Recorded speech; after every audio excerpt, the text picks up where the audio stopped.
श्री मधवे चरणारविंद भक्तिदान स्वामी शिल प्रभुपाद की जय। नित्य लीला विष्णु विष्णुवाद स्वचार्य अष्टोत्तरशत श्री श्रीमद भक्ति सिद्धांत सरस्वती गोस्वामी महाराज प्रभुपाद की जय।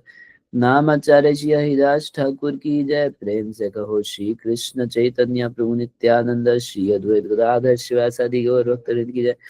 श्री श्री राधा कृष्ण गोपिका श्याम कुंड राधा कुंड गिरि गोवर्धन की जय। संवेद गौर भक्तवृंद की जय। अनंत कोटि वैष्णववृंद की जय। निताई गौर हरि प्रेमानंदे। All glories to the assembled devotees. All glories to the assembled devotees. All glories to the assembled devotees. All glories to Sri Guru and Gauranga. Om Agyantimirandasya Jnananjanashalakaya Chakshurunmilitam Yena Tasmai Shri Guruve Namah. Shri Chaitanya Manovishtam Sthapitam Yena Bhutale स्वयं रूप कदामय्यं ददाति स्वपदान्तिकं। वन्देऽहं श्रीगुरो श्रीयुतपदकमलं श्रीगुरुन् वैष्णवांश्च श्रीरूपं साग्रजातं सहगण रघुनाथान्वितं तं सजीवं साद्वैतं सावधूतं परिजनसहितं कृष्ण चैतन्यदेवं श्रीराधा कृष्णपादान् सहगण ललिता श्रीविशाखान्वितांश्च हे कृष्ण करुणा सिंधु दीनबंधु जगतपते गोपेश गोपिका कांत राधा कांत नमस्ते। तप्त कांचन गौरांगी श्रीराधे वृंदावनेश्वरी वृषभानुसुते देवी प्रणमामि हरिप्रिये। वाञ्छाकल्पतरुभ्यश्च कृपा सिन्धुभ्येव च पतितानां पावनेभ्यो वैष्णवेभ्यो नमो नमः। जय श्री कृष्ण चैतन्य प्रभु नित्यानंद श्री अद्वैत गदाधर शिवासादि गौर भक्त वृंदा। हरे कृष्ण कृष्ण कृष्ण हरे हरे हरे राम राम राम हरे हरे। नमो विष्णुपादाय कृष्ण पृष्ठाय भूतले श्रीमते भक्ति वेदांत स्वामिनिति नामिने। नमस्ते सारस्वती देवे गौरवाणी प्रचारिणे निर्विशेष शून्यवादी पाश्चादेश तारिणे।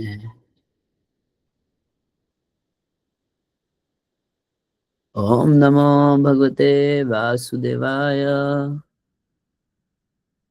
ओम नमो भगवते वासुदेवाय। ओम नमो भगवते वासुदेवाय।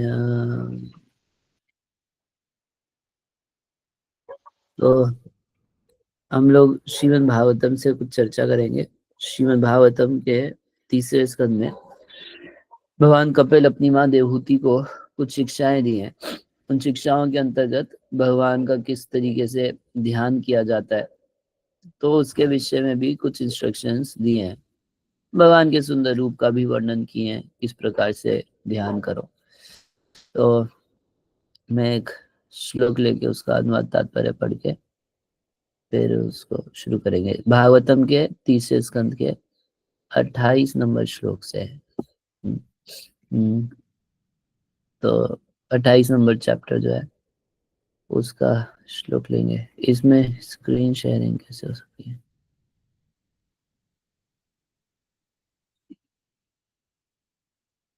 आप स्वयं से शेयर कर सकते हैं। स्कंद 3 अध्याय 28 और श्लोक संख्या 4 का हम आवृत्ति करके तात्पर्य पढ़ के उसके बाद क्लास की तरफ चलेंगे। अहिंसा सत्यम अस्तेयम यावद अर्थ परिग्रह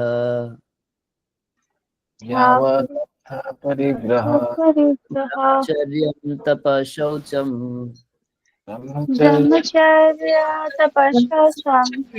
स्वाध्याय पुरुषार्चनम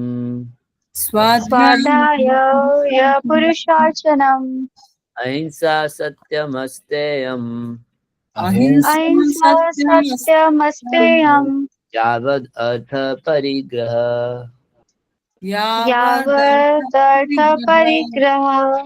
ब्रह्मचर्यं तपः शौचं ब्रह्मचर्य तपश्चर्यं स्वाध्याय पुरुषार्चनम् स्वाध्याय पुरुषार्चनम् शब्दार्थ अहिंसा Ahimsa, non-violence non-violence. non-violence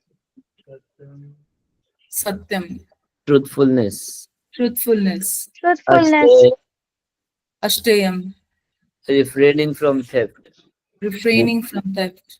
from yavat artha Yavat artha, yavat artha as much as necessary. as much as necessary Parigraha, possessing possessing. brahmacharyam Brahmacharya, celibacy celibacy. tapa Tapaha, austerity austerity.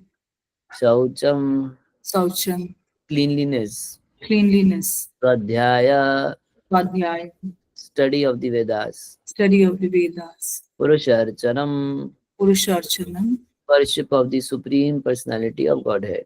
worship of the Supreme Personality of Godhead. Is the translation. Translation.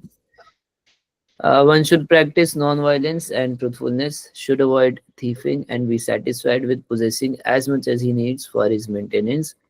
He should abstain from sex life, performing austerity, be clean, study the Vedas, and worship the supreme form of the Supreme Personality of Godhead. Purport. The word Purusharchanam in this verse means worshipping the Supreme Personality of Godhead, especially the form of Lord Krishna. In Bhagavad Gita, it is confirmed by Arjuna that Krishna is the original Purusha or the personality of Godhead, Purusham Shashvatam.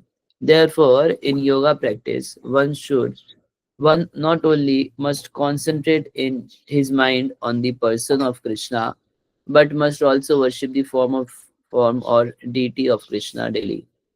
A brahmachari practices celibacy, controlling his sex life. One cannot enjoy unrestricted sex life and practice yoga. This is Raskalam. So-called yogis advertise that one can go on enjoying as one likes and simultaneously become a yogi. But this is totally unauthorized. It is very clearly explained here that one must observe celibacy. Brahmacharya means that one leads his life simple in relationship with Brahman or in full Krishna consciousness. Those who are too addicted to sex life cannot observe the regulations which will lead them to Krishna consciousness. Sex life should be restricted to persons who are married.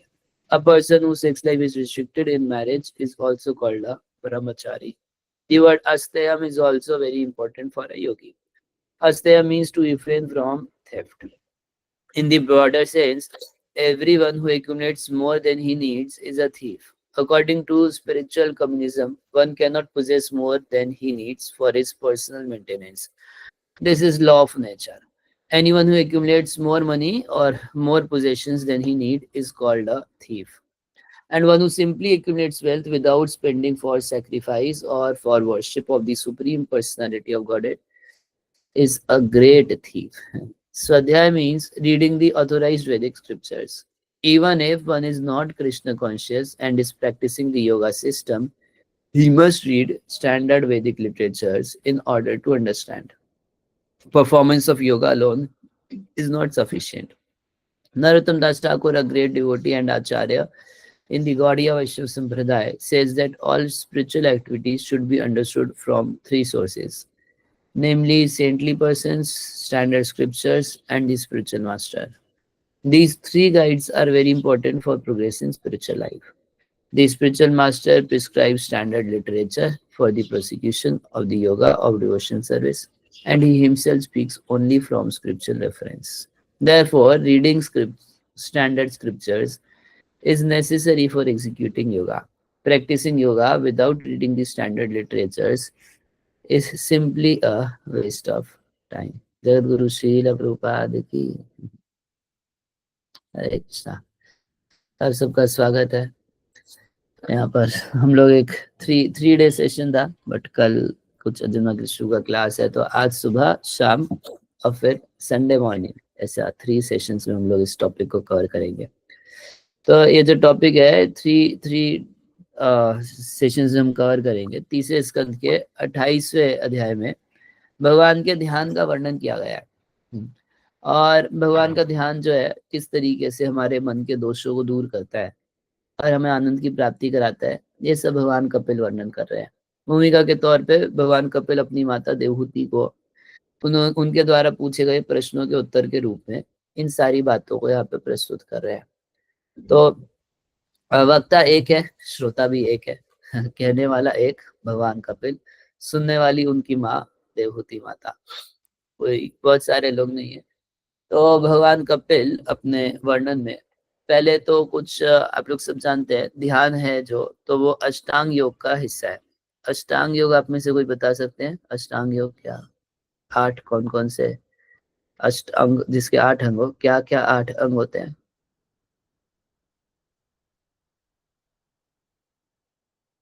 अष्टांग योग में कौन से 8 अंग होते हैं?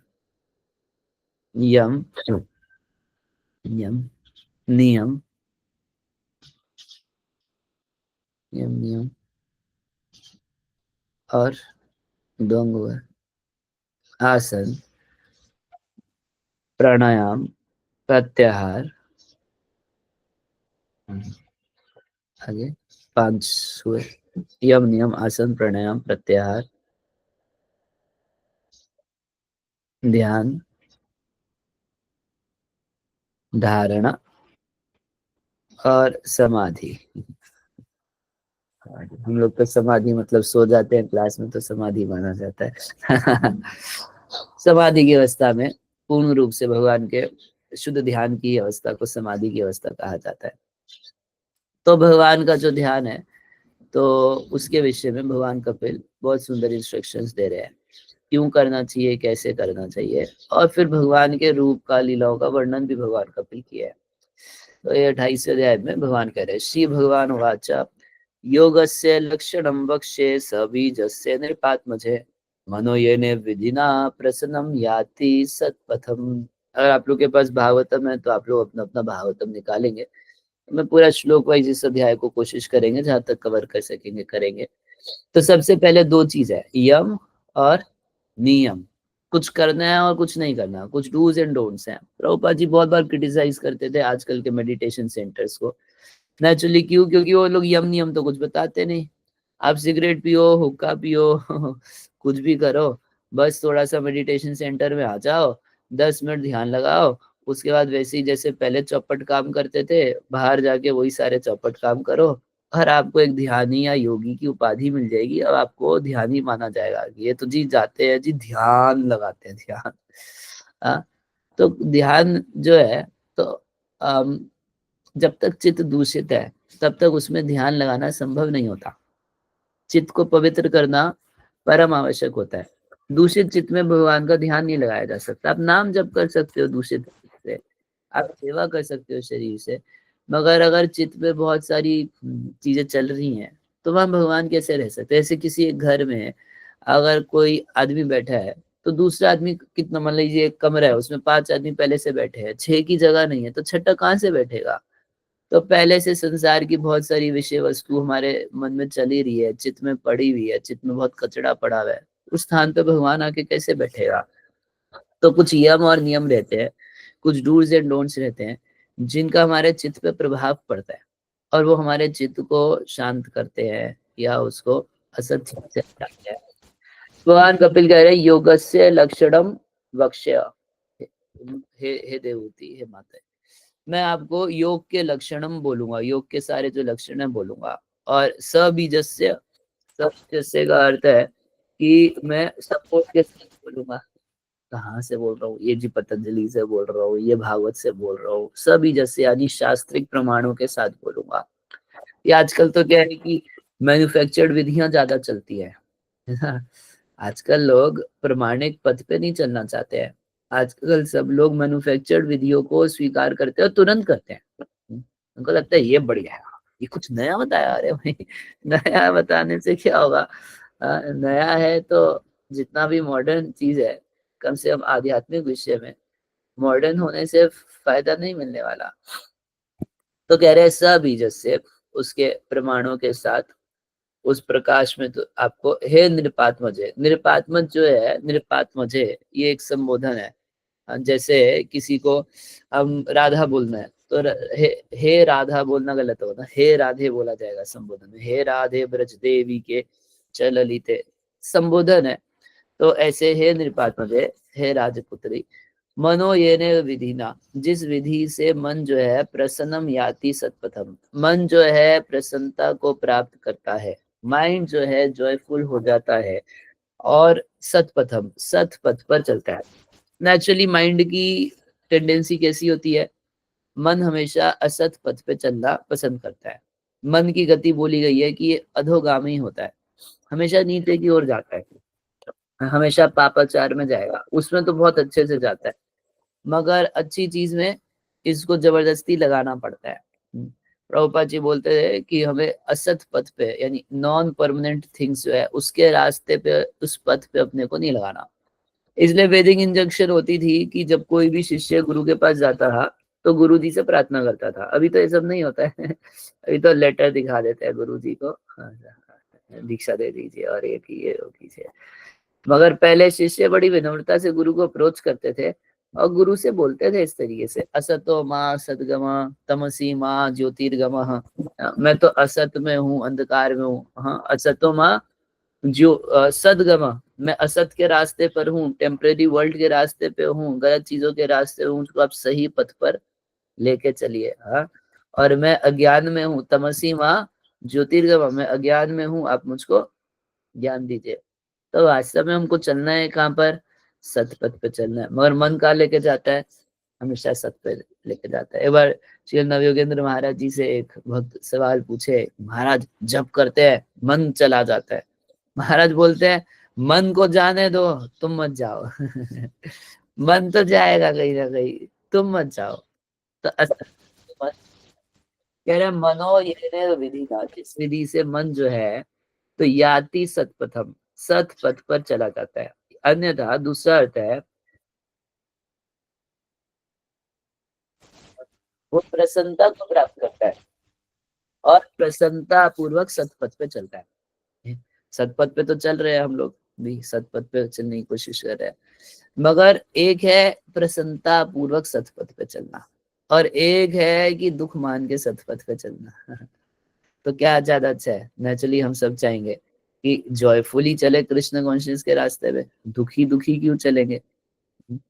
तो मन जिससे आनंद का अनुभव करता है, प्रसन्नता का अनुभव करता है, तो उसी के लिए श्रीमद् भागवत की शिक्षाएं बहुत ज्यादा आवश्यक है हमारे जीवन के लिए।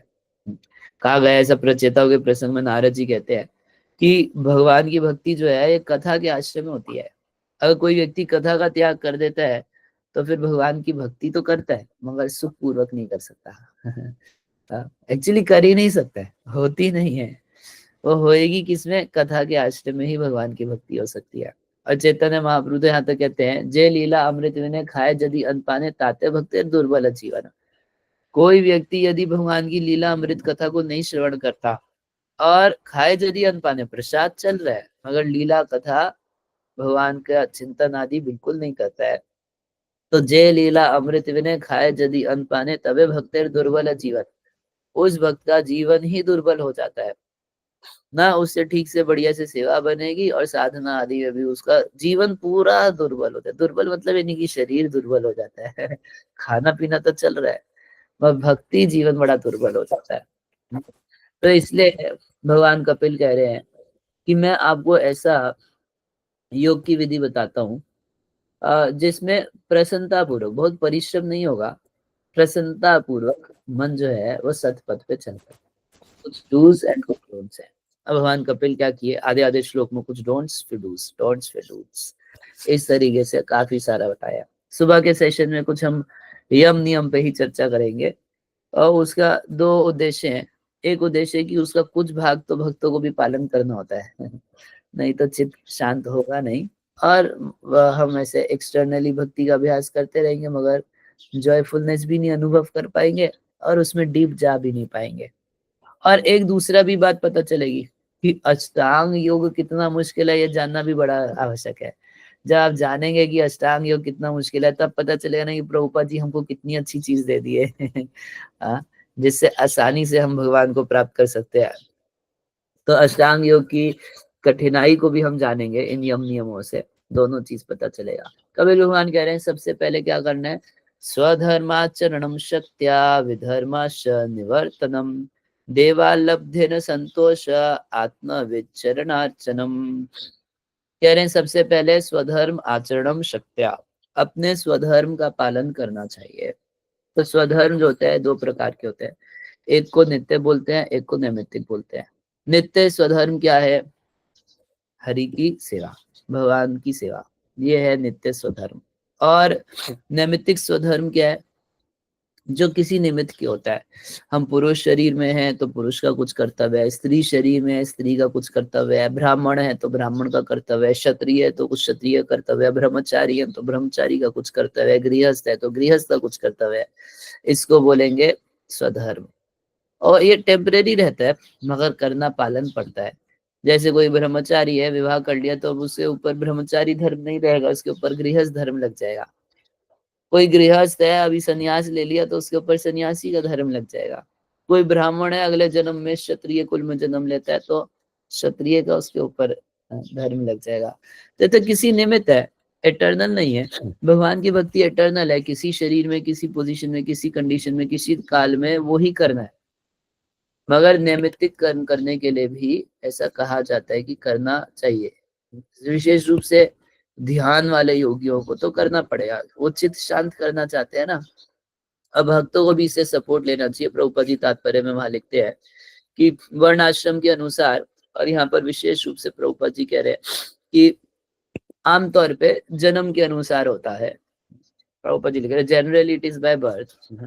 क्यों होता है बाय बर्थ, क्योंकि मान लीजिए कोई व्यक्ति क्षत्रिय परिवार में जन्म लिया, बचपन से अपने पिता को, चाचा को, इसको उसको क्षत्रिय स्पिरिट में देखा है, उसका बचपन से ट्रेनिंग हो जाता है एज ए क्षत्रिय। तो पहले जमाने में 90% केसेस में तो जिस कुल में जन्म लिए है तो उसी रीति से व्यक्ति बहुत अच्छे से स्वधर्म का आचरण कर पाता था। कुछ एक्सेप्शनल केसेस हमेशा होते थे, पहले भी होते थे। अब वर्णाश्रम व्यवस्था बहुत चौपट हो चुकी है, तो नेचुरली क्या है कि पूरा गुण और कर्म पे ही आधारित होती हो गई है, बढ़ता कुछ हो नहीं रहा। अब प्रभुपाद जी कहते हैं कोई बहुत सौभाग्यशाली व्यक्ति हो और अपने आप को वैष्णव के पद तक ऊंचा उठा सके तो फिर वो वर्ण आश्रम से ऊपर स्वधर्म मतलब केवल भगवान की सेवा के स्तर पे रह सकता है। तो कह रहे हैं स्वधर्म आचरणम शक्त्या। शक्त्या का अर्थ है अपनी शक्ति के अनुसार, श्रद्धा पूर्वक मगर शक्ति भर, है ना।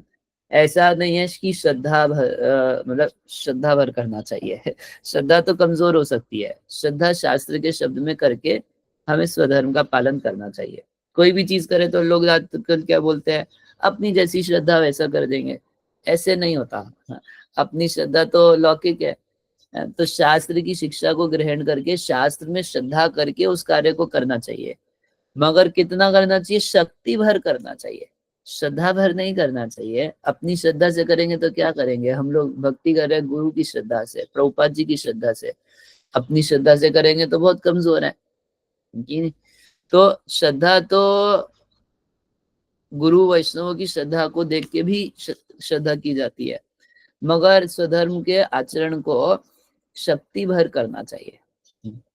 अब मान लीजिए कोई व्यक्ति योगी है, विशेष रूप से योगियों के लिए है, भक्तों के लिए भी है, रूप गोस्वामी पाद भी इस चीज को बोले हैं।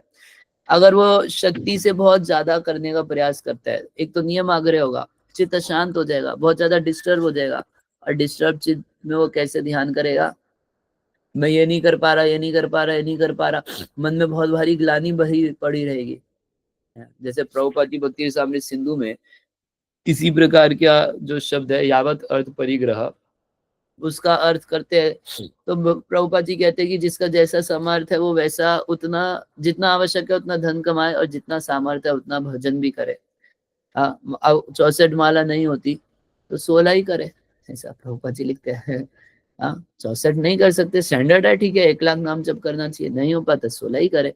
तो इसको बोलते हैं यावत परिग्रह, या फिर शक्तियां, अपनी शक्ति के अनुसार हमें स्वधर्म का आचरण करना चाहिए। नहीं तो माइंड बहुत ज्यादा डिस्टर्ब है और आप भगवान का चिंतन नहीं कर सकते। भक्ति प्रदेश में भी सेम नियम लगेगा। और उसके अलावा कह रहे सामर्थ्य अनुसार, इसका मतलब डीटी सेवा सामर्थ्य अनुसार, दान देना है तो सामर्थ्य अनुसार, शुक्राचार्य तो बलि महाराज को ऐसे ही बोले हैं, भजन करना है सामर्थ्य अनुसार, और अन्य ड्यूटीज भी सामर्थ्य अनुसार पालन करनी चाहिए, है ना। घर परिवार के बहुत सारे कर्तव्य होते हैं, स्पेशली गृहस्थों को सब कुछ करना पड़ता है, मगर सामर्थ्य अनुसार करना चाहिए। कहने का मतलब है कि गधे जैसा नहीं करना चाहिए। कुछ लोग बोलते हैं प्रभु जी गधे जैसे संसार में काम करना पड़ता है, तो गधा क्यों बनना है? ज्ञान प्राप्त करके इंसान बनना है ना। हम लोग बीइंग ह्यूमन कम से कम मनुष्य के तरीके से काम करें। तो मनुष्य को अपनी शक्ति जान के सांसारिक कर्तव्यों को शक्ति अनुसार ही करना चाहिए। जो चीज शक्ति में नहीं है तो कभी कभी ना बोलना भी सीखना चाहिए थी, नहीं हो पाया आपसे जयराम जी, हम नहीं कर सकते, तो शक्ति अनुसार करना चाहिए। और दैवत लब्धे न संतोष, दैव से भगवान की कृपा से कि अपने प्रारब्ध के अनुसार जो लाभ मिले उसमें संतुष्ट रहना चाहिए। अब कोई योगी हो जो संतुष्ट ना हो तो बैठ के ध्यान लगा पाएगा? जिसके मन में संतोष ना हो। प्रभुपाद जी बोलते हैं कि आजकल लोग के पास सारी फैसिलिटी है मगर एक चीज नहीं है, क्या नहीं है? संतोष नहीं है। खाने को तो सबको मिल जाता है, हम तो बहुत गरीब गरीब गाँव में भी जाते हैं, वहां भी देखते हैं कि लोग खा तो लेते हैं, छत भी सबके पास है, खा भी लेते हैं। कहीं अगर मान लीजिए कोई बाढ़ आ जाए, कुछ हो जाए, तब एक अलग कंडीशन हो जाती है, इमरजेंसी कंडीशन। पर नॉर्मल कंडीशंस में पूरा संसार को सबको खाने को मिल रहा है और सबको रहने को मिल रहा है। खाना रहना सब कुछ होने के बाद भी मन में संतोष ना होने पर क्या होता है कि चित्त में एकाग्रता नहीं हो सकती, आप भगवान का चिंतन नहीं कर सकते, और योगी लोग कहाँ से ध्यान करेंगे? हम एक बार की बात है, एक घर में गए, तो दिल्ली की बात है, 4 मंजिल का मकान था, काफी बड़ा मकान था, हर फ्लोर पे 3-3 कमरे, मतलब 3 BHK के 4 मंजिल, और उस पूरे मकान में 4 ही लोग रहते थे। एक माता जी, उनका बेटा, उनकी बहू, और फिर उनके 2 बच्चे, 4-5 हो गए। 5 लोग इस 4 मंजिल के मकान में, जिसमें हर फ्लोर पे 3 कमरे। हम उनके यहाँ गए और जैसे हम पहुंचे बैठे तो हमें अपने गरीबी की कथा सुनाने लगे, ये प्रॉब्लम, ये प्रॉब्लम, ये प्रॉब्लम। मैं बोला कि भैया अगर आप ये गांव होता तो मैं इसमें 40 आदमी रख देता और 40 प्रसन्नता से बैठते हैं। और ये लोगों के पास देखा जाता है ऐसा। दिल्ली में आ जाइए, आप जीके में जाइए, जीके में एक बुढ़िया या एक बूढ़ा एक पूरी कोठी में रह रहे हैं, और इतना असंतोष है, इतना असंतोष है, 3-4 नौकर रह रहे हैं और एक बहुत बड़ी कोठी में एक बुढ़िया और एक बूढ़ा जो व्यक्ति रहता है। हाँ, कितने कितने तो ऐसे हैं कि पति के पास एक कोठी है, पत्नी के पास दूसरी कोठी है, बूढ़े बुढ़िया अकेले रहते हैं, एक कोठी में पति, एक कोठी में पत्नी, 3-4 नौकर इधर, 3-4 नौकर उधर, और संतोष नहीं है। और संतुष्ट ना होने से क्या है कि मन में ना कभी शांति ना एकाग्रता हो सकती है। भगवान वामन देव जब प्रकट हुए, बलि महाराज के पास भीख मांगने के लिए गए, तो बलि महाराज बोले कि कुछ थोड़ा अच्छे से मांग लो। तो वामन देव बोलते हैं कि नहीं नहीं, मैं संतोषी ब्राह्मण हूँ। संतोषी ब्राह्मण हूँ मतलब जितना हमको मिल जाएगा उतने में संतुष्ट है, ज्यादा नहीं चाह, जितना हमें आवश्यक है बस उतना ही हम रखना चाहते हैं। मिल जाएगा पे बात नहीं है। वो तो कह रहे थे कि थोड़ा ज्यादा ले लो, थोड़ा ज्यादा ले लो, ये ले लो। तो बोलने लगे कि देखो अगर आज मैं 3 पग भूमि से संतुष्ट नहीं हो पाऊंगा तो तीनों लोक मिलने के बाद भी संतुष्ट नहीं होगा, 7 द्वीप मिल जाएंगे तो संतुष्ट नहीं होगा। ऐसे भगवान तो क्या लेने वाले थे हम सब जानते हैं। और भगवान एक बात बोले कि अगर कोई व्यक्ति, स्पेशली साधक जो है, अगर वो व्यक्ति संतुष्ट नहीं रहता तो बिल्कुल ऐसा है जैसे अग्नि जला के उस पर पानी डाल देना, और संतुष्ट रहता है तो उसका धर्म जो है उसके लिए कामधेनु गाय जैसा हो जाता है। वो जो चाहे अपने धर्म का पालन करके अपनी हर मनोकामना पूरी कर सकता है। वह हृदय में असंतोष होने से कैसे है कि खूब तपाए और उसके बाद 2 बाल्टी पानी डाल दिए, सुबह 3:30 बजे जागे, इतना मंगल आरती भजन सब कुछ किए, और उसके बाद असंतोष से क्या किए, खूब तपा लिए, तपाने के बाद 2-4 बाल्टी डाल दिए पानी। तो संतुष्ट रहना चाहिए, ये सोच के भगवान की कृपा, दैवात लब्धेन संतोष, दैव की कृपा से, भगवान की कृपा से हमें इतना प्राप्त हुआ है। और उसके बाद क्या करना चाहिए, आत्मवित चरण अर्चनम, और उसके साथ साथ आत्मवित जो है, आत्मवित मतलब सेल्फ रियलाइज सोल जो है, ऐसे गुरु के चरण कमलों की सेवा करनी चाहिए, ये सबसे इम्पोर्टेंट है। हाँ? तो प्रभुपाद जी इसमें भी तात्पर्य में बड़ा सुंदर लिखते हैं कि कोई स्वरूप सिद्ध नहीं है, जिसका रिलेशनशिप नहीं है परमात्मा के साथ, तो ऐसा व्यक्ति गुरु नहीं हो सकता। मगर ऐसे व्यक्ति का हमको सेवा करना चाहिए। गुरु सेवा सबको करना चाहिए, योगियों को भी करना पड़ता है। अष्टांग योगियों के लिए, जो जो अष्टांग योगी होंगे वो आपको बोलेंगे ना, तुमको दिखाइएगा ये तुम ध्यान की बात करते हो, ये सब कौन करेगा है? तो ये भी करना पड़ेगा।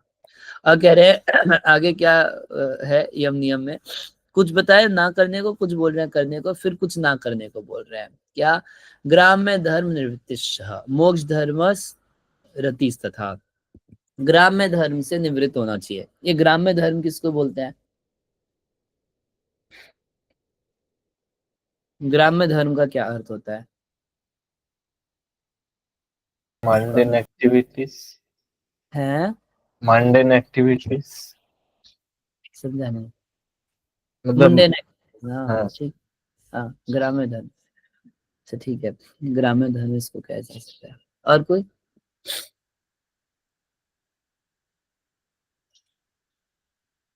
ये ग्राम्य का दो अर्थ होता है। ग्राम्य का एक साधारण अर्थ तो लौकिक हो गया ग्राम्य, हाँ। एक दूसरा अर्थ होता है इंद्रिय तृप्ति। जो धर्म का लक्ष्य होता है अर्थ या काम की प्राप्ति। साधारण जितने भी हम लोग धर्म के आचरण करते हैं, घर परिवार में, विवाह शादी में, जीने में, मरने में, किस किस में, तो प्राय इनमें से ज्यादातर का क्या लक्ष्य क्या होता है? अर्थ की प्राप्ति, इंद्रिय तृप्ति के साधन की प्राप्ति है। तो कह रहे हैं भगवान कपिल कि अगर कोई व्यक्ति, भाई दो नाव में तो एक साथ बैठ नहीं सकता। एक तरफ वो अपने मन को शुद्ध करके भगवान के चरणों में लगाना चाहता है, ध्यान करने की बात करता है, और दूसरी तरफ वो ऐसे ऐसे रिचुअल्स को करता है जिससे वो अर्थ और काम की प्राप्ति करेगा।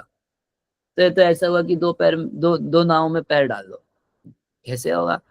ये फिसल जाओ। तो ग्राम में धर्म से निवृत्त होना चाहिए।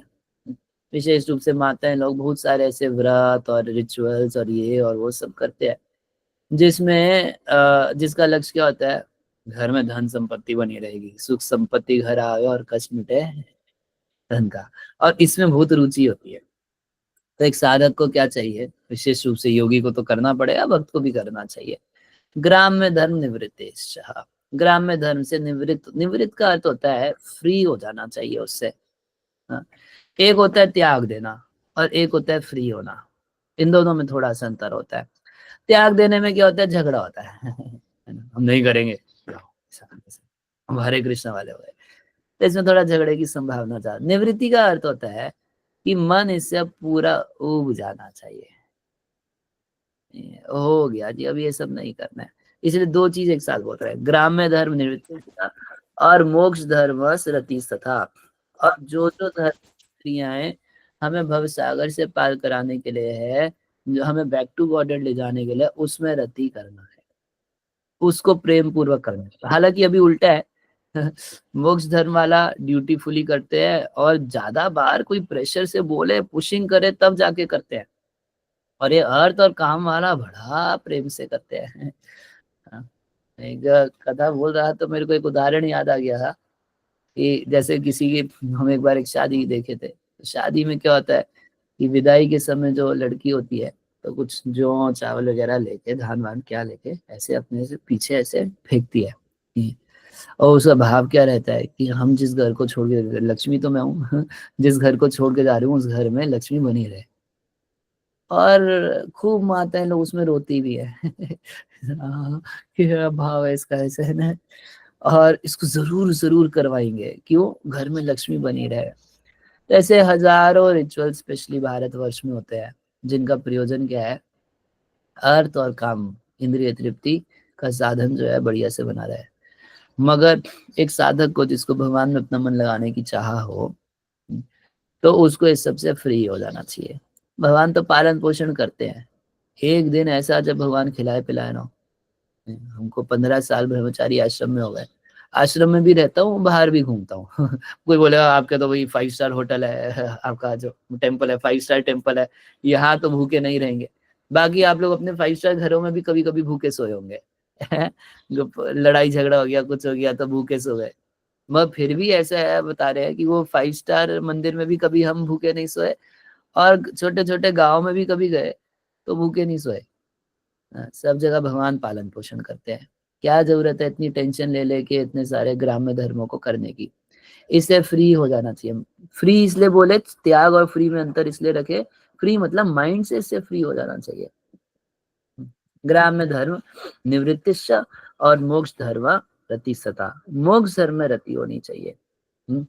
तो ये जो लोकल कस्टम्स होते हैं, तो इससे प्रयास करना चाहिए कि पारिवारिक परंपराएं, ऐसा है ना। एक आचार्य गीत में लिखते हैं कि एक कुले उकुले दिलू तिलांजलि।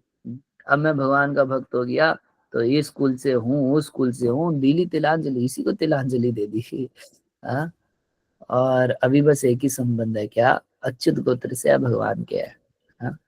तो क्या करेंगे? उन्हीं धर्मों का पालन करेंगे जिससे भगवान का संबंध है। तो इससे जो मन है वो शांत होता है, फिर भगवान का ध्यान करना आसान होता है। और मोक्ष धर्म का एक अर्थ है जिससे हमारा मेटीरियल कंटामिनेशन हार्ट से जाएगा। तो उन रिचुअल्स को हमें खूब प्रेम पूर्वक करना चाहिए। भक्ति की कोई क्रिया जो है, मंदिर मार्जन से लेके डीटी वर्शिप, कोई भी क्रिया है, तो वो सारी क्या करती है? मेटीरियल कंटामिनेशन को हार्ट से निकालती है। उसको खूब प्रेम पूर्वक करना चाहिए। रति सता और मितम ध्येयादनम शश्वत, और कह रहे मितम मेध्य अदनम, खाना चाहिए थोड़ा। लोग ज्यादा खा खा के बीमार पड़ते हैं, कम खाने वाले बीमार नहीं पड़ते। आजकल तो क्या इंटरमीडिएट फास्टिंग, ये वो सब क्या क्या चीज होती है ना, 16 घंटे फास्टिंग, तो सबको पता है आजकल कम खाने से व्यक्ति कम बीमार पड़ता है। और योगी जो लोग ध्यान वाले हैं उनको तो बता दीजिएगा, अब ये भर थाली नहीं खा सकते हो, इधर उधर जाके भोज नहीं खा, फीस्ट नहीं खा सकते इधर उधर जाके। भक्त लोग खा सकते हैं फीस्ट। भक्ति तो ऐसी है कि बताया है शास्त्र में कि 2 दिन फीस्ट ना खाने से अपराध लगता है। एक गुरु की व्यास पूजा वाले दिन और दूसरा गोवर्धन पूजा वाले दिन। उस दिन तो फीस्ट ना खाने पे अपराध लगेगा। फीस्ट खाना ही भगवान का ध्यान है। मगर योगी के लिए तो बहुत कड़ा है। बाकी भक्तों को भी पालन करना चाहिए। प्रभुपाद जी उपदेशामृत में बहुत डिटेल्स में बातों को लिखे है कि केवल प्रसाद ही खाना चाहिए और मैं तो भूखा, जितना आवश्यक हो शरीर पालन के लिए उतना खाना चाहिए। प्रभुपाद जी एक जगह तात्पर्य में लिखते हैं कि पेट को 50% खाने से भरना चाहिए, 25% पानी से, और बाकी 25% भाई पचाने के लिए भी तो जगह रखनी पड़ेगी ना। बेचारा पेट भी फंस जाएगा, क्या करना है इसका, तब तो दर्द करेगा ही। भर लेंगे तो, अब पेट इतना भर लेंगे तो उसके बाद सोएंगे, उसके बाद ध्यान लगेगा? उसके बाद ध्यान लग नहीं सकता है, उसके बाद तो सोना पड़ेगा। और विविक्त क्षेम सेवनम, विशेष रूप से कोई भी व्यक्ति ध्यान लगाना चाहे, अष्टांग योग पद्धति का पालन करना पड़े, तो विविक्त स्थान मतलब जहाँ कोई आदमी ना हो, ऐसी जगह पे जाके रहना पड़ेगा। ये जितना भी ध्यान वाले बोलते हैं ना, हम तो गृहस्थ हैं, फैमिली मैन है, फैमिली मैन है तो ध्यान आपके लिए नहीं। सॉरी, एक बार में क्लियर, भगवत गीता भी यही बोलती है, भागवतम भी यही बोलता है, एकदम क्लियर है। फैमिली मैन आपके लिए ध्यान नहीं है, फैमिली वुमेन आपके लिए ध्यान नहीं। सही मतलब मैन। अब फैमिली में रहते हो, अब आप सोचो पिछले दिन पत्नी से झगड़ा हुआ रात को सोने से पहले, और अगले दिन बैठ के महाराज जी ध्यान लगा रहे हैं। वो कौन सा ध्यान लगाएंगे? ये सब संभव नहीं है। कई दिन तक घर परिवार से दूर हिमालय में रहने पर धीरे धीरे चित्त में शांति आती है। Out of sight out of mind होगा, उसके बाद चित्त शांत होगा। ध्यानी को तो विविक्त रहना ही पड़ेगा, एकांतवास करना ही पड़ेगा। भागवत के 11वें स्कंद में कथा आती है, दत्तात्रेय जी 24 गुरु बनाए थे, उनमें से एक युवती को एक गुरु बनाए थे। तो हुआ क्या, एक बार की बात है, युवती घर में अकेली थी और लड़के वाले इसको देखने के लिए आए। तो लड़के वाले आए तो मेहमान आए तो कुछ खातिरदारी करनी पड़ेगी। तो क्या की कि खुद ही से धान कूट रही थी, कुछ कुछ कर रही थी कि अब कुछ खिलाएंगे पिलाएंगे करेंगे। तो उसके हाथ में चूड़ियां थी बहुत सारी, जब कूटती थी तो चूड़ी बचती थी। जब चूड़ी बचती थी तो सोची कि ये लोग क्या सोचेंगे कि कितनी गरीबी है, सब कुछ लड़की को करना पड़ता है अपने से। तो क्या की कि चूड़ियां सारी उतार दी, 2-2 कड़े दोनों हाथ में छोड़ दी, और उसके बाद कूटने लगी। तो 2 भी रहे तो बजने लगे। हाँ, प्रभुपाद जी कहते थे जब भी 4 आदमी रहेगा तो बजेगा। हाँ, 4 है 10 है तो खूब बजेगा, मगर 2 है तो भी बजेगा। हाँ, इसलिए क्या एकांत स्थान में रहना चाहिए।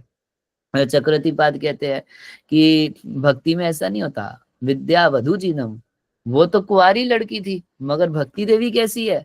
ये तो नवविवाहिता लड़की जैसी है, वधु है। तो ये सुंदर श्रृंगार भी करेगी और ये अपने पति के साथ रहेगी। तो ऐसे भक्ति जो है तो एकांत का क्या अर्थ होता है, जहाँ अंत एक ही चीज में हो, मतलब भक्ति ही सबका लक्ष्य है, ऐसे भक्तों के संग में रहना चाहिए।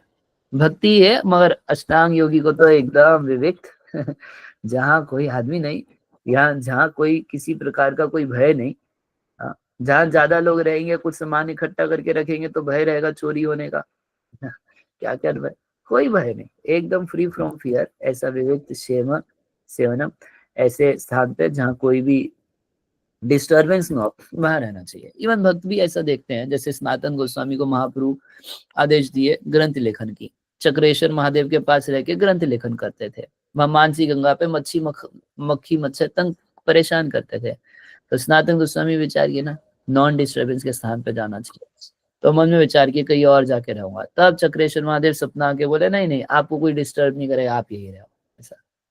तो डिस्टर्बेंस से फ्री रहना ये भी एक नियम है।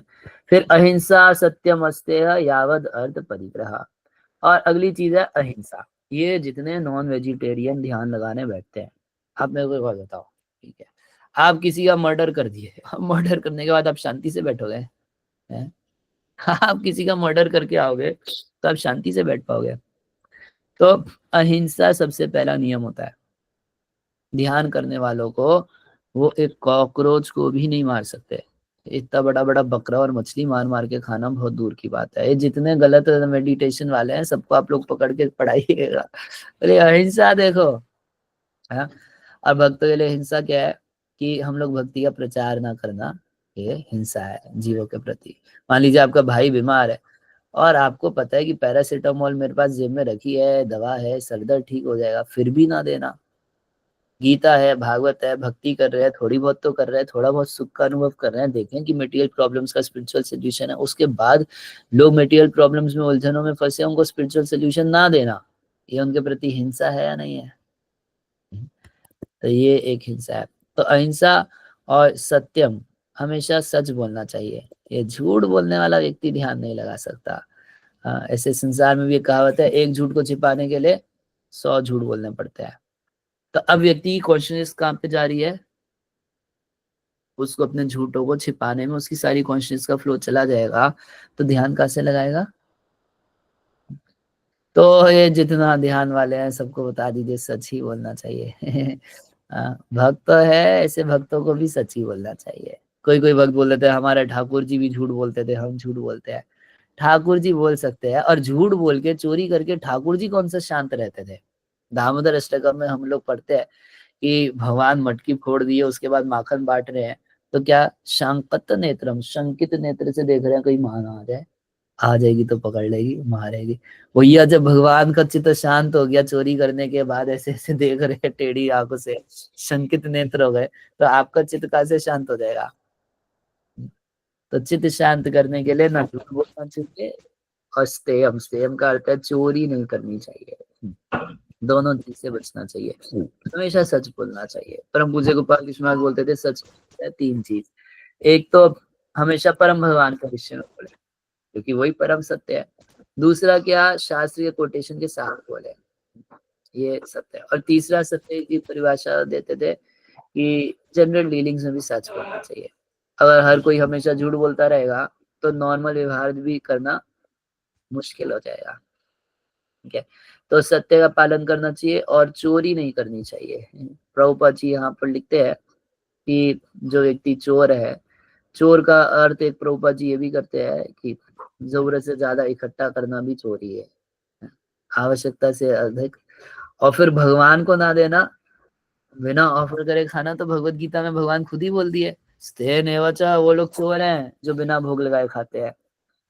तो चोर का मन क्या शांत हो सकता है कभी? तो हमेशा डर रहेगा ना पुलिस का। इंद्र प्रभु उदाहरण देते थे कि कोई बहुत अमीर व्यक्ति है, उसका बहुत महंगा कोट है, 10 लाख रुपए का कोट है, पूरी दुनिया में उसकी फोटो खिंच चुकी है, आप चोरी करके ले आओ, आप सड़क पे खुलेआम उसको पहन के घूम सकते हो? नहीं, आप चोरी की हो। तो कोई व्यक्ति चोरी करे, मर्डर करे, तो कभी शांत नहीं हो सकता। तो ध्यान वाले को अहिंसा सत्यम अस्तेयम और यावत अर्थ परि, जितना आवश्यक हो उतना ही इकट्ठा करना चाहिए, ज्यादा भी नहीं और कम भी नहीं। तो करेंगे, उदाहरण देते हैं कि भैया आप नहीं खाए, 5 दिन से कुछ खाए नहीं है, तो छठे दिन जब सुबह जब करेंगे तो याद आएगा प्रसादम तब कैसे आपका मन लगेगा, एक जगह पर नहीं लग सकता है। और बहुत ज्यादा इकट्ठा करने से तो फिर उसको इकट्ठा किए हैं, बढ़ाना है, बचाना है, ये है वो है, उस सब में मन लगता है। अब प्रभुपाद जी उदाहरण देते थे कि जैसे अगर आप एक बोरा रख देंगे, अनाज का बोरा रख देंगे चौराहे पे, कोई पक्षी आएगा तो कितना लेगा, जितना उसके पेट में अटेगा खा लेगा बस। कोई मनुष्य आता है तो क्या करता है, बोरा उठा के पार कर देता है तो मनुष्य में एक फितरत रहती है, एक आसक्ति, एक व्यवहार, एक स्वभाव रहता है ज्यादा से ज्यादा इकट्ठा करने का, मगर ये ध्यान के लिए, चित्त को एकाग्र करने के लिए या परिग्रह और ब्रह्मचर्य का पालन करना चाहिए। आजकल तो इतना दुष्ट योगा चलता है। हाँ, हम देख रहे थे एक बार, एक कपल योगा चलता है। हाँ, कपल योगा नहीं हो सकता, संभव नहीं है ऐसा। योगा अर्थ है ब्रह्मचर्य। ब्रह्मचर्य मतलब अनरिस्ट्रिक्टेड मिलना जुलना करना ही नहीं है। करेंगे आपका चित्त कभी भी एकाग्र नहीं हो सकता है। तो इसलिए ब्रह्मचर्य तो एकदम कंपल्सरी नियम है जिसको पालन करना पड़ेगा। और तपस्या करना, तपस्या का भी अर्थ मन को एकाग्र करना ही होता है एक्चुअल में। तो मतलब कुछ तपस्या करना और शौचम, साफ सुथरा रहना। आप देखेंगे अगर कमरा भी गंदा है तो पढ़ने में बैठ के मन नहीं लगता, ध्यान में कहाँ से लगेगा। हाँ। और एक नियम बता रहे हैं, स्व अध्याय किए बिना, प्रभुपाद जी तात्पर्य में लिखते हैं कि कोई भी व्यक्ति ध्यान क्या, कोई योगा ही नहीं कर, without reading yoga is simply waste of time, Prabhupada ji लिखते हैं। अब कोई अगर शास्त्रों का अभ्यास नहीं करते, जैसे भागवत के महात्म्य में भी लिखा हुआ है कि शास्त्र अभ्यास के कारण ध्यान का जो फल है, ध्यान फल तत्वगतः, वो फल चला गया। क्योंकि बिना शास्त्र अभ्यास के किसी भी व्यक्ति का मन जो है वो एकाग्र नहीं होता। मन से ऊपर बुद्धि होती है, बुद्धि को कंटेंट चाहिए। जब तक उसको शास्त्र का प्रॉपर नॉलेज नहीं होगा तब तक वो सशक्त नहीं होगा कि मन को वो कंट्रोल कर पाए। तो स्वाध्याय करना चाहिए और पुरुष अर्चनम। और सबसे इम्पोर्टेंट अगली आइटम क्या है कि भगवान का पूजा करना चाहिए। डीटी वर्शिप जो होता है, ध्यान वालों को भी डीटी वर्शिप। आप ध्रुव महाराज के प्रसंग में देखेंगे, नारद जी ध्रुव महाराज को ध्यान करने की विधि बताए, बोले साथ में पूजा करना। डीटी वर्शिप से क्या होता है, डीटी वर्शिप से मटेरियल कंटेमिनेशन दूर होता है, व्यक्ति भगवान से संबंध में फिक्स होता है, ये समझ पाता है कि कृष्ण एक पर्सन है, सब कुछ भगवान को अर्पित करना सीखता है। तो ज्ञानी और योगी जो होते हैं वो लोग भी डीटी वर्शिप करते हैं। मगर भक्त के डीटी वर्शिप और ज्ञानी योगी के डीटी वर्शिप में क्या अंतर होता है? एक योगी डीटी वर्शिप करता है कुछ समय के लिए, टेम्पररी टाइम के लिए। वो डीटी वर्शिप के द्वारा मेरी इंद्रियां कंट्रोल हो जाएगी, मेरी आग जो है वो एक रूप में लग जाएगी तो आग कंट्रोल हो जाएगी, उसके बाद उस रूप का त्याग कर देंगे। मगर भक्त जो होता है वो कैसे करता है, वो नित्य सेवा करता है। वो यहाँ भी भगवान की सेवा करता है, वहां भी भगवान की सेवा, यहाँ गुणगान करता है भगवान का, भगवान के धाम में भी भगवान का गुणगान करता है। यहाँ भगवान को फूल माला पहनाता है, वहां भगवान के धाम में भी फूल माला पहनाता है। तो इटर्नल होती है, इसलिए इसको नित्य सेवा बोलते हैं। फिर कह रहा है मौनम और सत आसन जया, मौन रहना चाहिए। कई लोग मौन का बड़ा ड्रामा भी करते हैं। महात्मा गांधी करते थे, मौन व्रत धारण करते थे और फिर चिट्ठी लिख लेते।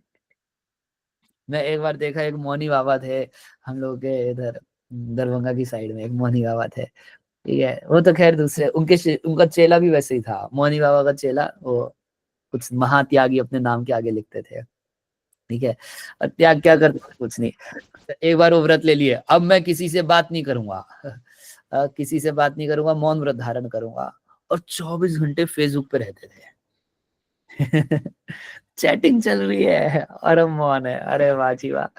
तो मौन का ये सब ड्रामेबाजी नहीं करना चाहिए। हम चुप हैं मगर बोल रहे हैं, चुप है मगर बोल रहे हैं, और कितना बोल रहे हैं, अब तो और 24 घंटे बोल रहे हैं।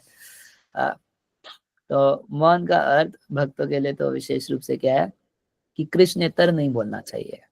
कृष्ण के बारे में बोले, कृष्ण का नाम ले, कृष्ण की सेवा के बारे में बोले, उसके अलावा मौन रहना चाहिए। जितना ज्यादा हम बोलते हैं उतना मन जो है वो चंचल होता है। भागवत में भी नारद मुनि और व्यासदेव के संवाद में ऐसा नारद जी व्यासदेव को बताते हैं कि कृष्ण से पृथक व्यक्ति जितनी बातें बोलता है वो उसके मन को क्या करता है, डिस्टर्ब करता है, मन को एजिटेट करता है, मन को शांत नहीं होने देता। तो केवल कृष्ण विषयक ही बोलना चाहिए। और मौनम सद आसन, और बाकी वाले लोगों को तो आसन भी जीतना पड़ेगा ना। या भक्ति में तो बहुत सारे आसन है। मंगल आरती में क्या आसन है? थोड़ा राइट थोड़ा लेफ्ट, यही आसन है। थोड़ा नाचना है कि नहीं? और नरसिंह आरती में बैठ जाओ, तुलसी पूजा में परिक्रमा करना भी एक आसन है हम लोगों के लिए तो। मगर ध्यान वाले को एक आसन में बैठना पड़ेगा। मन जो है वो हमेशा बोलता है आसन बदलने के लिए, पोज चेंज करता रहेगा, है ना? तो मन एकाग्र नहीं होता है। तो इसीलिए आसन के द्वारा मन को जीता जाता है। मन के जीतने में आसन का भी बहुत बड़ा रोल होता है। मन जो होता है वो थोड़ी देर में ऐसे, और थोड़ी देर में ऐसे, थोड़ी देर में एक पैर ऊपर कर लेंगे, थोड़ी देर में कुछ कुछ कुछ कुछ। तो कौन बोलता है? मन बोलता है। शरीर की ही डिमांड तो हमेशा नहीं होती है कि मन में एक चांचल्य रहता है। तो आसन के द्वारा लोगों को मन जीतना पड़ता है। और स्थैरम प्राण जय, और प्राणायाम आदि के द्वारा प्राण को जीतना। प्रत्याहार च इंद्रियाणाम, प्रत्याहार के द्वारा इंद्रियों को विषयों से हटाना पड़ता है। तो विषयों से इंद्रियों को हटाते हैं तो मन भी हटता है। प्रहलाद महाराज भगवान से बोल रहे हैं कि प्रभु मेरी स्थिति ऐसी है जैसे जिसको 6 पत्नी हो। भगवान बोले प्रहलाद तू 5 साल का बच्चा, तेरे को 6 पत्नी कहाँ से हो गई? तो प्रहलाद महाराज बोलते हैं कि प्रभु एक ये मन और ये बाकी 5 इंद्रियां, हमारी स्थिति ऐसी है ऐसे जिसको 6 पत्नी और 6 अलग अलग दिशा में खींचती है। आग बोलती है चलो वहां सुंदर दृश्य देखने चलो, हाँ तो चलो। जीवा बोलती है अरे वो नया रेस्टोरेंट खुला है उसमें भी तो हाँ हाँ तो चलो चलो या चलो। तो हमारी स्थिति कैसी है? एक पत्नी कितनी फजियत कर देती है। सब गृहस्थों को अनुभव होगा। जिसको 6 पत्नी होगा उसका क्या हाल होगा? हाँ, तो इसीलिए इन प्रत्याहार के द्वारा स्त्रियों पर विजय प्राप्त करनी चाहिए। और स्वधिष्ण्यम एक देशे मनसा प्राण धारणम, उसके बाद कह रहे हैं प्राण को धारण के द्वारा वो जो 6 चक्र होते हैं शरीर को, उन सबको शुद्ध करना चाहिए। और उसके साथ वैकुंठ लीला अभिध्यानम समाधानम तथा आत्मना, तब समाधि की अवस्था में भगवान वैकुंठ की लीलाओं का ध्यान करना चाहिए। निराकार का ध्यान, यहाँ पर ज्योति का ध्यान करो। इतना सब करने से जब मन शांत हो गया, इस सुंदर मन में भगवान की लीला का ध्यान करना चाहिए। और जितना भी योगी हुए भागवत में अनेक उदाहरण है। ध्रुव महाराज, भीष्म पितामह, तो ये लोग क्या किए? भीष्म पितामह मर रहे थे, मरते समय क्या बोल रहे थे कि मैं कृष्ण आपके त्रिभुवन कमलम तमाल वर्णम, आपके तमाल वर्ण त्रिभुवन कमलम जो शरीर है, जो आपका सुंदर स्वरूप है, इस स्वरूप का ध्यान करते करते, इसको देखते देखते मरो। बोला ना अरे अरे तुम मर रहे हो, मुक्ति के बारे में सोचो, आग बंद कर लो और ज्योति का ध्यान करो। नहीं नहीं नहीं, भीष्म पितामह जानते हैं कि इनके रूप को देखते देखते शरीर छोड़ूंगा तो मुक्ति से भी ऊंचा प्रेम प्राप्त करूंगा, ये नहीं।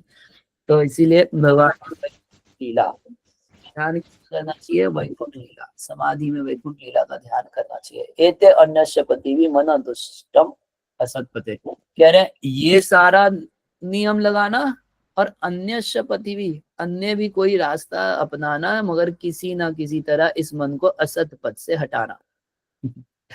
कैसा मन? कह रहे हैं दुष्टम, ये दुष्ट मन है। दुष्ट मन तुम्ही कैसे रहे वैष्णव, ये दुष्ट मन है। इसलिए भक्ति सिद्धार्थ महाराज बोलते थे सुबह में 100 जूता मारो और रात को 100 चप्पल मारो, ठीक है?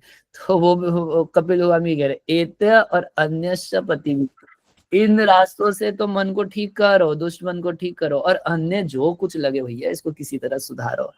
जूता मारो, चप्पल मारो, झाड़ू मारो, कुछ भी करो। और बुद्धिया आयुंजित सकई शनकई जित प्राण ही अतेंद्रितः, और कह रहे अतंद्रितः, बिना आलस के, आलस आदि को छोड़ के अपने मन को एकाग्र करिए, धीरे धीरे बुद्धि के द्वारा शनकई, उसको शुद्ध करके भगवान की लीला में लगाना है। जो और भी इंस्ट्रक्शन है, मगर हमारा टाइम तो हो गया है। तो इतना सब करके मन को पवित्र करके कैसे भगवान का ध्यान करना चाहिए।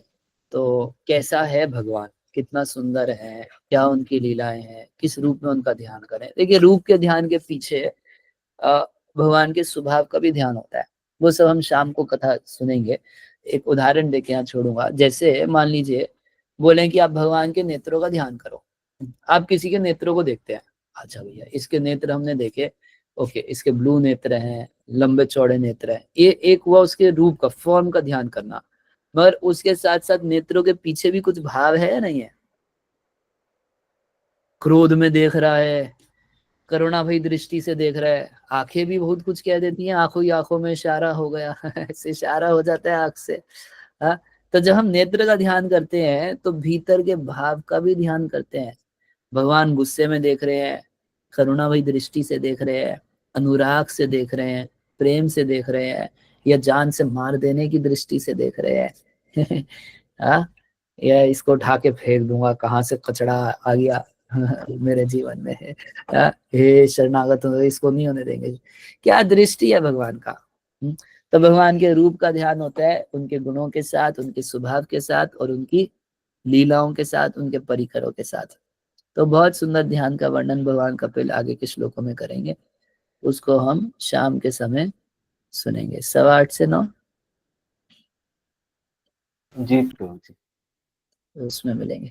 अभी के सेशन से रिलेटेड किसी का कोई क्वेश्चन, प्रश्न, कोई कमेंट, जिज्ञासा? हरे कृष्णा प्रभु जी, thank you so much for the wonderful session. तो आप में से अगर किसी का कोई क्वेश्चन है तो आप प्लीज हैंड रेस कीजिए। जी, भाग्यश्री माता जी, आप पहले। हरे कृष्ण प्रभु जी, धन्यवाद प्रणाम।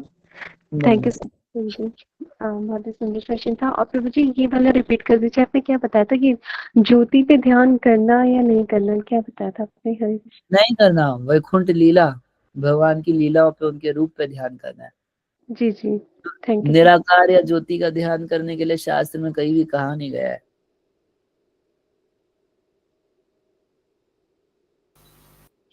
रेखा माता जी, आपको।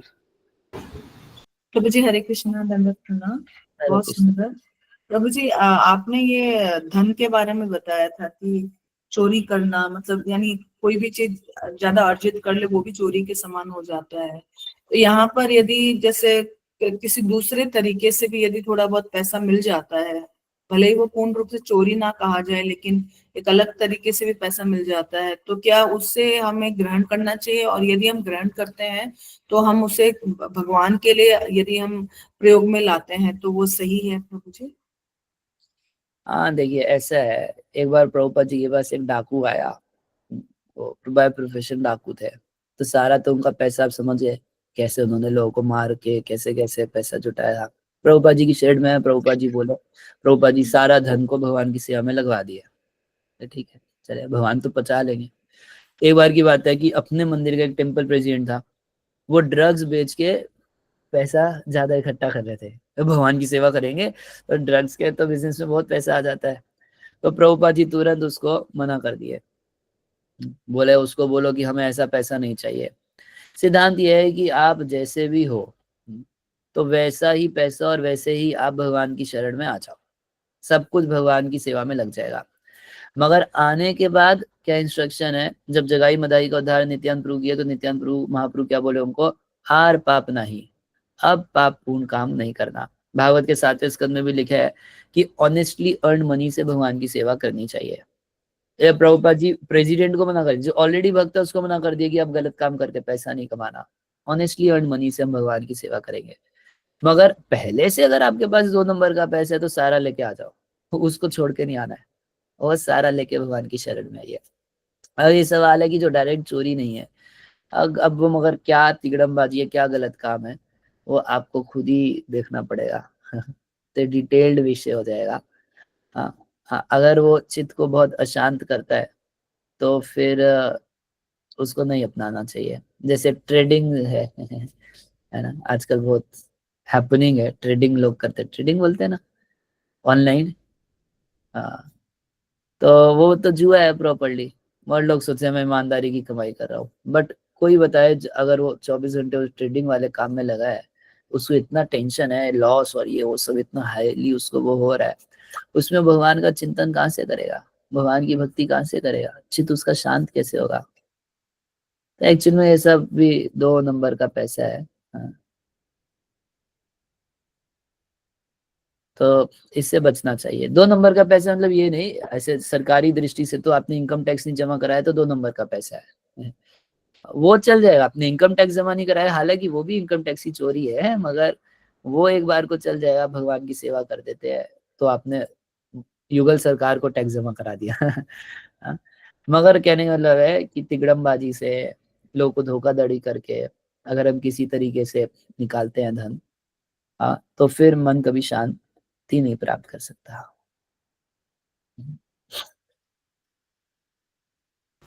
हरे कृष्णा। नेक्स्ट बीना माता जी। कनिष्का माता जी का क्वेश्चन है, इवनिंग में भी सेम लिंक होगा? जी तो सेम लिंक। सेम हरे लिंक। कृष्णा प्रभु जी, दंडवत प्रणाम। दंडवत प्रणाम माता जी। प्रभु जी, आपने ग्राम्य धर्म के बारे में बताया था, वो एक बार रिपीट कर देंगे? ग्राम्य धर्म का अर्थ है वो सारे धर्म जो हम भौतिक इच्छाओं से करते हैं, अर्थ और काम की प्राप्ति के लिए जो करते हैं। भगवान की भक्ति करके भगवान से मांगने में कोई प्रॉब्लम नहीं है। भगवान की भक्ति कीजिए, भगवान को बोलिए प्रभु हमको ये भौतिक इच्छा है, इसको पूरा कर दीजिए, वो ग्राम्य धर्म में नहीं आएगा। मगर बाकी जो ग्राम्य धर्म है, बहुत सारे व्रत, बहुत सारे रिचुअल्स, ये सब, तो उनसे फ्री होने की कोशिश करनी चाहिए। तो कई कई जगह तो इसका बहुत ज्यादा वो रहता है, क्या बोलते हैं, प्रभाव रहता है। जैसे हम लोग बिहार क्षेत्र में जाते हैं तो वहाँ पे छठ पूजा, अगर किसी को बोलो कि भाई छठ पूजा क्या करनी है, हाँ, ऐसा हरे कृष्ण ही करो, और तो एकदम टेंशन में आ जाएगा। हाँ, भगवान को छोड़ देंगे, सब छोड़ देंगे, छठ पूजा तो मत बोलो विरोधी छोड़ने को। मगर शास्त्र ऐसा कहता है कि ये सब जो ग्राम्य धर्म है, ये सबको, हाँ ठीक है, आप क्षेत्रीय कल्चर की वजह से इसको फॉलो कर रहे हैं तो करते रहिए, मगर श्रद्धा पूर्वक आप उसको कर रहे हैं, सोच रहे हैं नहीं किया तो मेरा पता नहीं क्या है, हो जाएगा, तो वो सब तो ठीक नहीं है। फिर हम इधर मोक्ष की तरफ या भगवान के प्रेम की तरफ वो उतना बढ़िया से बढ़ नहीं पाएंगे। तो ये सब ग्राम्य धर्म कहलाते हैं, या तो भौतिक, या तो लोकल कल्चर समझ लीजिए, और या फिर भौतिक इच्छाओं, अर्थ की प्रेरणा से हमारा धन लक्ष्मी बची रहे उसके लिए, तो उसको छोड़ के हमें वही धर्म करना चाहिए जिससे भगवान में प्रेम बढ़े, या योगियों के लिए जिससे हमें मोक्ष की प्राप्ति हो।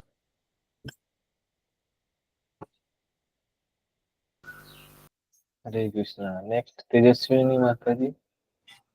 हरे कृष्ण प्रभु जी, दंड प्रणाम। थैंक यू सो मच प्रभु जी फॉर दिस वंडरफुल लेक्चर। प्रभु जी, आपने नैमित्तिक स्वधर्म के बारे में बताया था, तो उसमें आपने बताया कि शक्ति के अनुसार करना चाहिए और जो आपका नेचर है उसके अकॉर्डिंग करना चाहिए, बट आजकल क्योंकि वर्णाश्रम व्यवस्था नहीं रही है और शक्ति से ज़्यादा ही करना पड़ता है, जिस तरह का ह्यूमन एक्सप्लॉयटेशन है, तो उस केस में हम लोग कैसे अपने माइंड को स्टेबल रखें एज ए डिवोटीज? हाँ दादी, ये बहुत डिफिकल्ट हो गया, क्योंकि अभी तो 13-13 घंटे नौकरी करना पड़ता है, 2 घंटे ट्रेवल करो तब जाके 8 घंटे नौकरी करो, तब फिर 2 घंटे फिर ट्रेवल करो, 12 घंटे तो ऐसी ड्यूटी मिनिमम टू मिनिमम लोगों को होती जा रही है। और उसमें भी आप ये नहीं कह सकते ये करेंगे और ये नहीं करेंगे, ये सब भी बहुत प्रॉब्लम्स है। और बहुत सारी ड्यूटीज माइंड क्रिएट करता है, जो ड्यूटीज एक्चुअल में होती नहीं है। प्रभुपाद जी तो गीता के एक तात्पर्य में लिखते हैं ये गधे, ऐसे इन लोगों को गधे से कंपेयर किया है। गधे को कौन बोला कि ये काम तुम्हारी जिम्मेदारी है, मगर वो मानता है कि ये भी मेरी जिम्मेदारी है, ये भी मेरी जिम्मेदारी है, ये भी मेरी जिम्मेदारी है। तो अपने स्वधर्म का आचरण फिर भी प्रयास करना चाहिए। बहुत सारी चीजें होती है जो हमें किसी कंडीशन की वजह से करनी पड़ती हैं, या जैसे मान लो शादी ब्याह में जाना है, तो अब हर शादी में जाना और वहां पे 4-6 घंटे ही स्पेंड करना, तरह तरह से श्रृंगार करके जाना आदि, ये सब स्वधर्म का पालन कीजिए, शक्ति अनुसार कीजिए। कहाँ उतनी शक्ति है, इधर माला करने में परेशानी हो रही है, उधर जाके शादी में हा ही हू करेंगे। अपनी शक्ति अनुसार कीजिए, 1-2 घंटे शक्ल दिखा के आ जाइए। कोई कोई अवॉइड हो सकती है तो उसको अवॉइड भी कर दीजिए, है ना, ये सब चीज भी है। और उसमें बहुत सारे रिचुअल्स होते हैं, तो उन रिचुअल्स में ज्यादा कुछ इंटरेस्ट नहीं लेना चाहिए। हम तो हरे कृष्णा कर ही रहे हैं, तो हमारा तो सारा कुछ हो ही जाता है उसी में, है कि नहीं। तो स्वधर्म पालन को इस तरीके से हमें कुछ चीजों में हमें ना बोलना सीखना पड़ेगा। मेन चीज यही आती है आज के पर। मतलब इतनी परप्लेक्सिटीज हो गई, इतनी परेशानियां हो गई हैं कि थोड़ा डिफिकल्ट हो गया, इसीलिए ध्यान की विधि खत्म है, संकीर्तन की विधि है। संकीर्तन के द्वारा आप तुरंत अपने चित्त को भगवान में डाल सकते हैं। एक श्लोक आगे मैं संडे के सेशन में आप लोगों को दिखाऊंगा। नारद जी बोलते हैं व्यास जी को, तो नारद जी कह रहे हैं कि मैं ध्यान लगा रहा था, तब तो भगवान बोले अभी तुम कच्चे हो, ध्यान में आके नहीं दिए। दूसरी ओर मैं कीर्तन करता हूँ तो ऐसा होता है कि आहूत एवं, जैसे मैंने इनवाइट किया हो ऐसा भगवान मेरे पास तुरंत आ जाते हैं। यहाँ जैसे मैं वीणा पे तान छेड़ता हूँ, अभी हरि कीर्तन शुरू नहीं किया, तब तक भगवान मेरे को आंखों के सामने दिखने लगते हैं। और उधर मैं ध्यान कर रहा तो इतनी देर ध्यान किया, इतना साधना किया, उसके बाद भगवान बोलते हैं अभी तुम कच्चे हो अध कचड़े हो। तो विशेष रूप से तो नारद जी अपने विषय में बोल रहे हैं, हम लोगों के लिए तो और कलयुग में ध्यान की कोई विधि बचती नहीं है। यस प्रभु जी। एंड प्रभु जी एक और क्वेश्चन था इसी से रिलेटेड, कि जैसे आपने बोला कि नैमित्तिक धर्म हमें तब तक पालन करना चाहिए जब तक हम मतलब वैष्णव के स्तर पे नहीं आ जाते, पूरी तरह डिवोटी नहीं बन जाते। तो प्रभु जी जैसे है ना, घर में भी मतलब हमारे है ना फैमिली मेम्बर्स बोलते हैं कि आपके जो कुल देवी वगैरह हैं तो उनकी पूजा करते रहो, क्योंकि अभी तो तुम पूरे वैष्णव नहीं बने हो, तो वो है ना श्राप दे देंगी या ऐसा कुछ। तो उस टाइम फिर हम क्या करें? नहीं नहीं, जितना वैष्णव बने उतना आप त्याग जरूर कर सकते हैं। जैसे जैसे ही आप भगवान का नाम जपना शुरू किए तो कुल देवी देवता आदि को आप तुरंत त्याग कर सकते हैं। उनको त्याग का अर्थ है प्रणाम कर दीजिए, वो कि अब तो आप उसी से संतुष्ट हो जाइए। हम पेड़ के जड़ में पानी देंगे तो पत्ते अपने आप हरे भरे हो जाएंगे। वो सब उद्यापन आप तुरंत की तुरंत कर सकते हैं। वो उसके लिए इतनी ही वैष्णवता चाहिए कि महाप्रभु बोले जिसके मुख पे एक बार भी हरि का नाम आता है उसको वैष्णव माना जाएगा। तो एक बार तो आ गया ना हरि का नाम आपके मुख पे, तो आप तुरंत त्याग कर सकते हैं। अब कुछ बड़े बड़े धर्म होते हैं, जैसे प्रॉपर वर्णाश्रम धर्म जो है, अपनी रेगुलेटिव प्रिंसिपल्स और ड्यूटीज जो है वर्णाश्रम की, उनका त्याग हम तब कर सकते हैं जब हमको हरि कथा में पूर्ण रूपेण श्रद्धा जागृत हो जाए। कृष्ण भक्ति कैले सर्वकर्म कृत है। इसलिए भक्ति सिद्धांत महाराज की लाइन से भक्ति सिद्धांत महाराज जोर दिए कि अभी हम दोनों चीज लेके चले। पूर्व के आचार्य का वर्णाश्रम का पालन करते थे, नरोत्तम दास ठाकुर, गौर किशोर दास जी महाराज, ये सब बाबा जी हुए। बाबा जी मतलब चारों वर्ण से ऊपर। तो पूर्ण वैष्णव स्तर पे उन सारे धर्मों का त्याग, और हरि नाम जप करना शुरू करते ही इन सब का तो तुरंत त्याग कर सकते हैं। देवी देवता, साधारण रिचुअल और कुल देवी देवता, ये सब आपसे तुरंत प्रसन्न हो जाते हैं जैसे ही आप हरि भजन में लगते हैं। जी धन्यवाद प्रभु जी। हरे कृष्ण। पितृतर्पण आदि करना चाहिए, जो आवश्यक क्रिया हो यदि, उसको करना चाहिए जब तक हम वैष्णव के स्तर को अच्छे से अटेन नहीं करते। अन्य सारी क्रियाएं जो है उसका आप इंस्टेंट भी त्याग कर सकते हैं। अगर आप रेगुलर चैंटिंग कर रहे हैं, 16 माला हो रही है, 4 नियम हो रहा है, तो आप छोड़ सकते हैं। कुल देवता आदि तो आप एक नाम पे भी छोड़ सकते हैं एक बार में आप संतुष्ट कर लिए उनको। तो जिस स्तर के वैष्णव हो गए हैं उस स्तर से आप त्याग कर सकते हैं। ठीक है ना? हरे कृष्णा। भाग्यश्री माता जी, आपका और क्वेश्चन है क्या? यस प्रभु जी, थैंक यू प्रभु जी। प्रभु जी स्वधर्म का आपने दो टाइप बताया था, प्रकार। एक तो नैमित्तिक धर्म बताया था, दूसरा पहला वाला क्या था? नित्य धर्म। भक्ति ठाकुर जैव धर्म में लिखे हैं नित्य धर्म और नैमित्तिक धर्म। नित्य मतलब जो आत्मा का धर्म है, जो हमेशा रहेगा, नित्य है वो। मतलब चैंटिंग, हियरिंग, रीडिंग आदि ये सब जो है ये नित्य धर्म है। आत्मा जो है भगवान का सेवक है, कृष्ण जीवर स्वरूप है नित्य कृष्णदास, तो ये उसका नित्य धर्म है। ये हर कंडीशन में वो करेगा, जी प्रभु चाहे जी, थैंक यू सो मच। सूतक हो, पातक हो, ये हो वो हो हर कंडीशन में करेगा। कुत्ते के शरीर में, हाथी के शरीर में चले गए तो भी गजेंद्र नित्य धर्म का त्याग नहीं किया।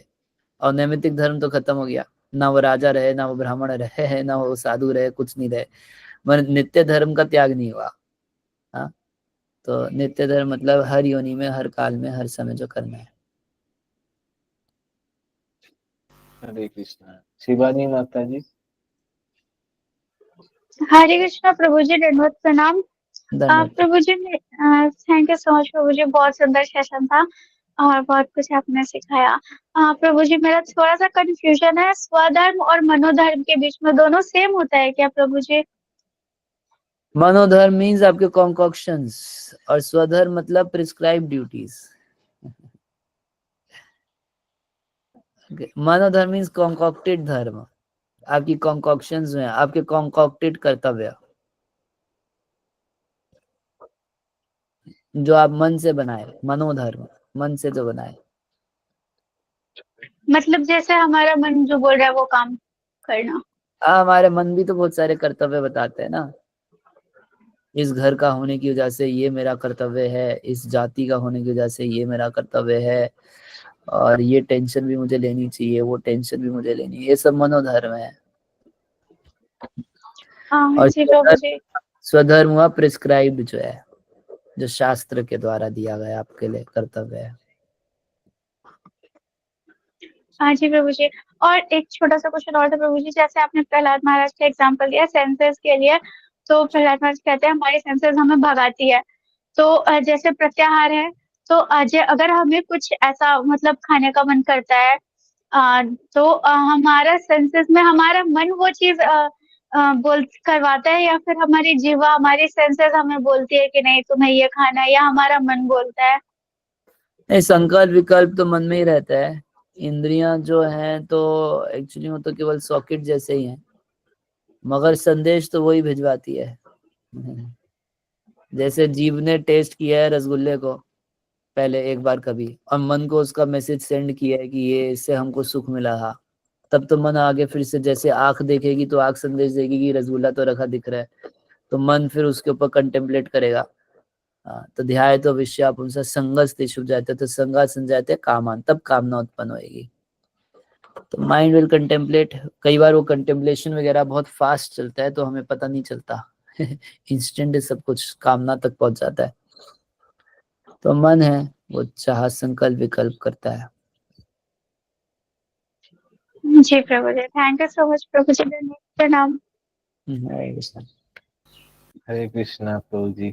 तो आप सभी प्रभु जी के लिए एक बार लाउडली चैंटिंग करेंगे, हरे कृष्णा हरे कृष्णा हरे कृष्णा हरे कृष्णा कृष्णा हरे हरे हरे राम राम राम हरे हरे। थैंक यू प्रभु जी। हरे कृष्णा दंड प्रणाम। थैंक यू सो मच प्रभु जी, प्रणाम।